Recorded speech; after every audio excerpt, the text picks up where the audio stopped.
Hello everyone, welcome back. In today's video, we've got another news and rumor video here to discuss. In today's video, we're looking at some signings from our past couple of days, some news updates, some recalls, reassignments, injury, and a couple of interesting trade rumors involving the Red Wings, the Senators, the St. Louis Blues, and a couple of other teams. We'll turn all this coming up right now.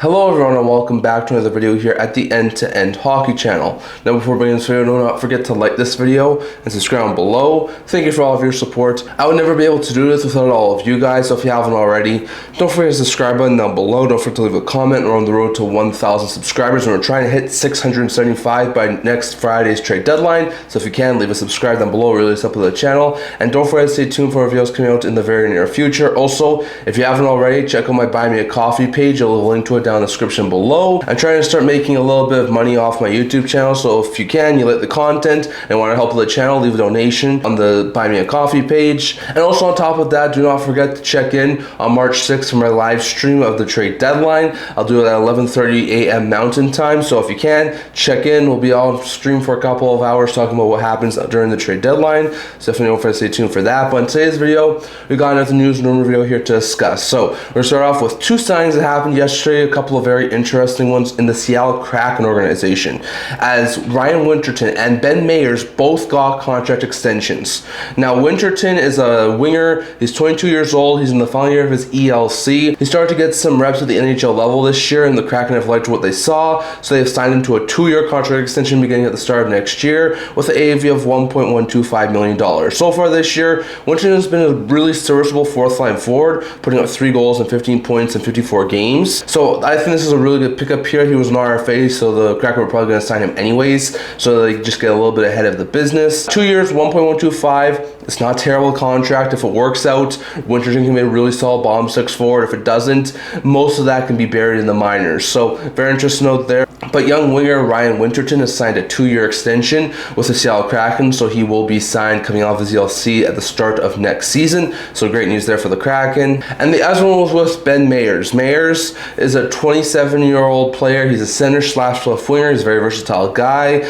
He's been a call-up option over the past couple of seasons with teams like the Ducks, the Kraken, the Avalanche, but he's actually started to find a home in like the bottom 6 for the Seattle Kraken this year. So the Kraken saw fit to sign Meyers to a 2-year contract extension as well with an AAV of $1 million. So this is a pretty good deal in my opinion for the Seattle Kraken. Meyers has played a couple of games at the AHL level, putting up 9 goals and 13 points in 11 AHL games, but also has 5 goals and 11 points in 31 NHL games. So he's not looked half bad. Those are already career numbers for Ben Meyers with 11 points in 31 games. Like we said, he's been with the Avalanche and the Ducks over the past couple of years, but it looks like he's really finding himself a home with Seattle. So instead of leaving as a UFA in the offseason, he's going to stay with the Seattle Kraken. So very interesting note there. But the Kraken signed Ben Meyers to a 2-year extension as well as Ryan Winterton. So very interesting note there. Next, going over to a couple of injury updates. We got a few teams that we're going to look at here when it comes to some injury updates. So first, Mikko Rantanen, who we talked about in our last video yesterday,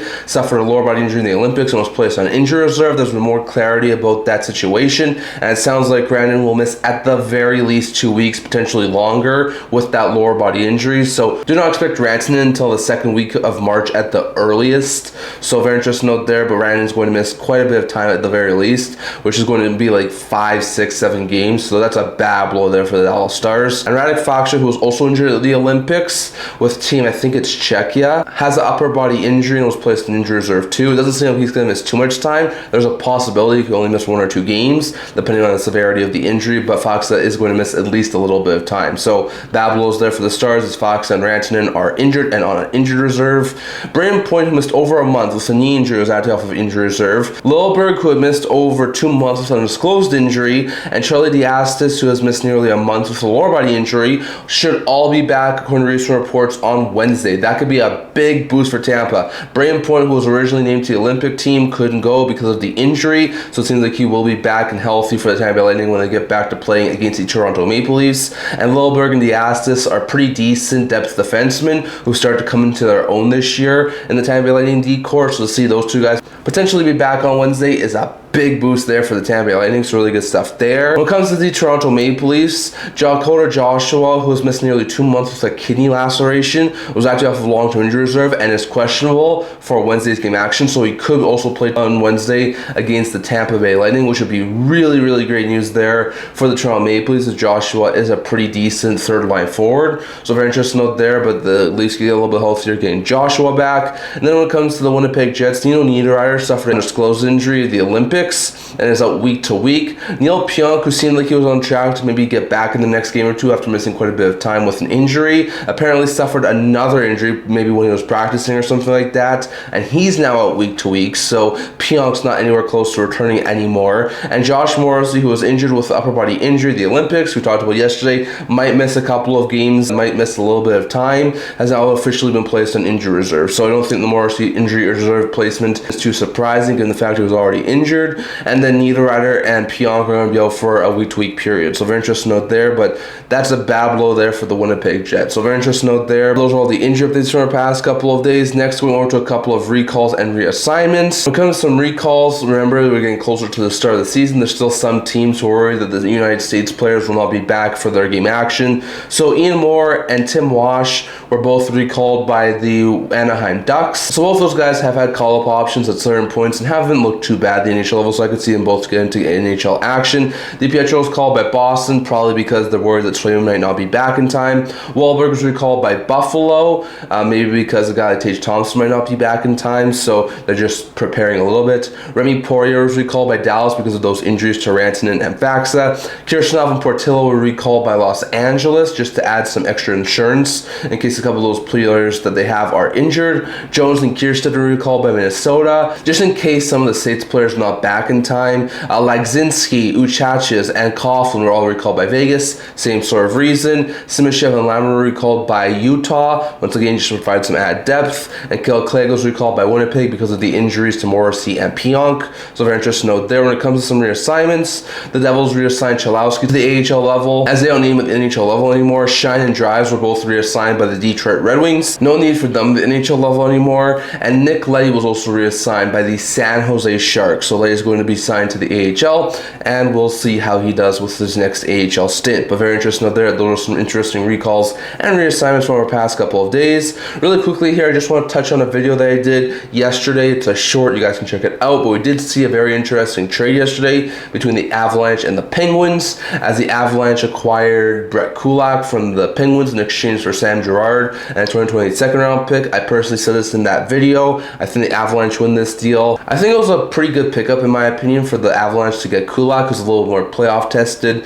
than a guy like Sam Girard, a little more defensive minded, can play on a third pair, and is also cheaper and creates some cap space. But in my opinion, like, the Penguins definitely won that deal. Like, Girard's a good puck mover, which is something the Penguins were needing. He sure is a little bit more expensive, but he's only got 1 year left on his deal. Could be a future trade chip for the Pittsburgh Penguins. Could flip him at next year's trade deadline. And on top of that, they also get a second round pick. Like, Dubas is collecting a ton of picks. Like, he's got second picks and third round picks. Like, the Penguins have one of the most stockpiled draft cupboards in the entire NHL. So very interesting out there. Like, the asset management is beautiful by Kyle Dubas, because he turned that Tristan Jarry contract and Sam Poulin into Sam Girard, Stuart Skinner, and 2 second round picks. Like, that's beautiful. So we did see a very interesting trade, and we'll probably see more later today, potentially tomorrow, potentially by this time this video hits YouTube. So very interesting note there, but that was a pretty good trade in my opinion for the Penguins and the Avalanche to some extent yesterday. But that's all the news updates we have for today.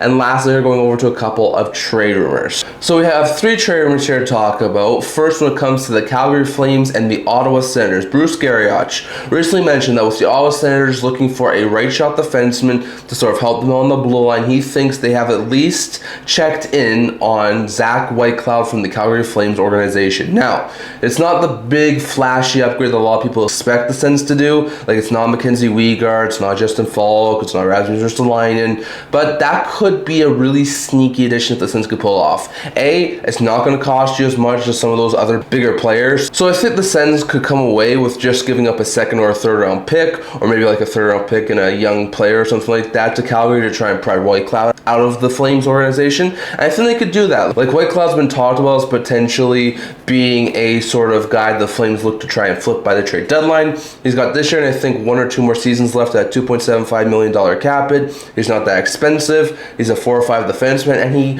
while most likely is a third pair defenseman, can on occasions play second pair minutes. And I don't even think he's reached his peak yet. So I do like this sort of a potential gamble for the Ottawa Senators. It wouldn't cost them too many assets, and it would improve their D-core. Now, I'm not sure if the Flames are open to moving Zach Whitecloud. They might want to hold on to him, especially if they're considering moving Mackenzie Weegar. So we'll have to keep our eye on that situation. But it definitely does seem like there's a possibility out there that the Ottawa Senators could try and acquire Zach Whitecloud before a trade deadline. And like I said, I don't think it's the flashiest of moves. I don't think it's the biggest of moves. But I think it could be a really good under-the-radar addition if the Sens do try and do something with Zach Whitecloud and the Calgary Flames organization. So I'll have to keep our eye on that, as we could see all Senators try and pull off a deal involving Zach Whitecloud in the very near future. Next, going over to Dreger, who was talking about a few things on the TSN Insider Trading video recently, and he mentions that when he was talking about Nazem Kadri, he specifically said that at this point in time,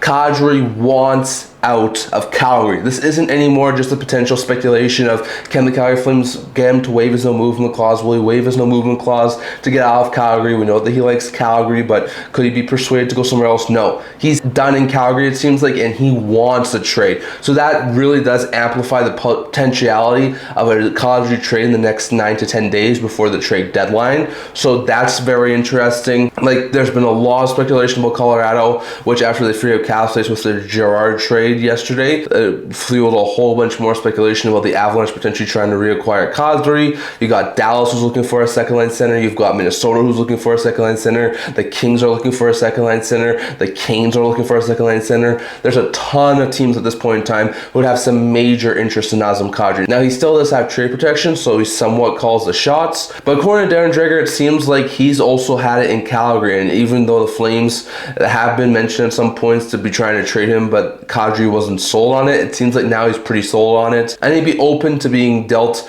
from the Calgary Flames. So very interesting note there. No guarantees at this point that Kadri is going to move for a trade deadline. This might be more of an off-season move. Still got a little bit of term on his deal, but it seems like at this point in time, it's not just a matter of Calgary wanting to move him. It is also now, it seems like, Kadri wanting to get out of Calgary as well. So very interesting note there. We'll have to keep our eye on this situation leading up to a trade deadline. But according to Dreger, when he was talking on TSN Insider Trading, the way he worded some things, it sounds like Kadri definitely wants out of Calgary and wouldn't be opposed to a trade if it was the right situation. So we're definitely going to have to keep our eye on Nazem Kadri going forward. And lastly, going over to Nick Kyperos. Now, he's not the most trusted insider in my opinion, and he isn't as credible as guys like Friedman or, in my opinion, Saravalli, but he does have some very interesting insights at some points. And he did mention recently that a team that has been linked to Robert Thomas is the Detroit Red Wings, and if any team out there has the assets to pull off a Robert Thomas trade, it may very well be the Red Wings, and I do agree with that. The Red Wings have been mentioned as potentially wanting a center, a top 6-4 at the very least, and a top 4 defenseman. They've been heavily in on guys like Anderson and like Hughes, so that's not too surprising. And them adding Thomas would actually be very, very interesting. Like, if you add Thomas, you don't give up Dylan Larkin, 1-2 punch down the middle of Thomas Larkin, you're sitting pretty in that division. And I think that would really increase the Detroit Red Wings play. Now, an ask, it seems like, for Thomas would be like 3 equivalent top 15 picks. So it would take a hefty ask to pry Robert Thomas out of St. Louis. But I have seen a lot more speculation about Thomas in recent memory, which does lead me to believe that there is a possibility out there Thomas could get moved for the right price. And the Red Wings have a slew of prospects and picks that they could try and trade to the St. Louis Blues to entice some sort of Robert Thomas trade. Like, they have a couple of first-round picks. They have a couple of second-round picks over the next couple of years. They also have a couple of really solid former top 10 picks and guys like Marco Kasper and Nate Danielson, who I think one, maybe both, they could try and trade in some sort of a package to get Robert Thomas. Because, yeah, those guys will be good in like 2 to 3 years, but Thomas is good now.